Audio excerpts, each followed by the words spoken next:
High waters are what we called them. You know those pants that hit kids at the ankle because they've outgrown them? Almost all of Willie's pants were high waters. I first met Willie when I was 10 years old. My family moved from Franklin Madison Road to Germantown Road, and I started riding the same school bus as he did. I got on first at the bottom of the hill, and then he got on a few minutes later at the top of the hill. He was tall and lanky and sort of awkward. He would climb the bus steps really slowly, walk down the aisle, and plop down in the first seat he came to. He almost always sat alone.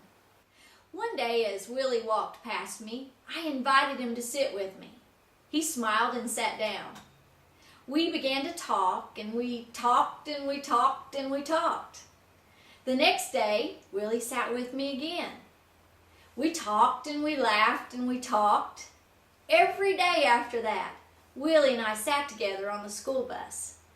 He seemed hungry for a friend, and I enjoyed his happy spirit. We didn't run with the same crowds at school, but that didn't matter. We'd always wave at each other when we'd see each other. You know, we were bus buddies, and that overrode any social lines that get set for you by kids at school. We sat together for years, I guess, until I was 17 and got my first car and started driving to school. Time passed, graduation happened, and I lost touch with Willie. It wasn't until our 20-year class reunion that I saw him again. It was great to see him. We picked right back up where we left off, talking and laughing. And then out of nowhere, Willie's countenance changed. He became very somber. He leaned in toward me and he spoke softly. "Becky, you were my friend, and that meant so much to me. You don't know what was happening to me during those years, but our friendship helped me get through it." I don't know what Willie experienced as a kid. I can only speculate that it was some kind of abuse. His words have haunted me. While I was going to spend the night parties and riding my motorcycle, he was suffering in the bus seat right next to me.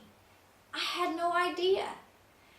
53-year-old me wants to go back and rescue that little boy. Do something about it, help him. But I was just a kid myself.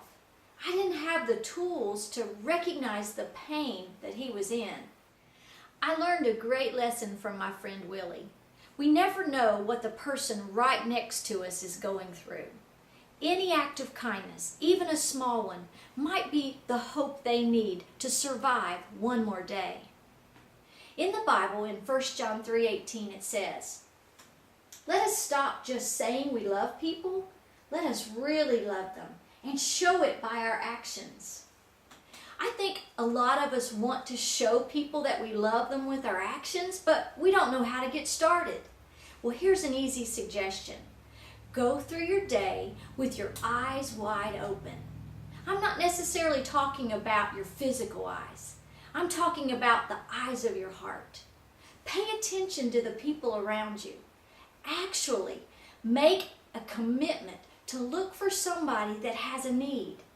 You just might discover a small act of kindness that you can do, like putting somebody's groceries in their car for them.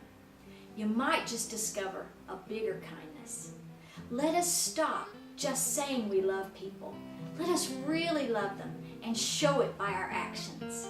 If we all will do that, go through our days with our eyes wide open, we just might change the world. Thanks for watching the Inspire channel.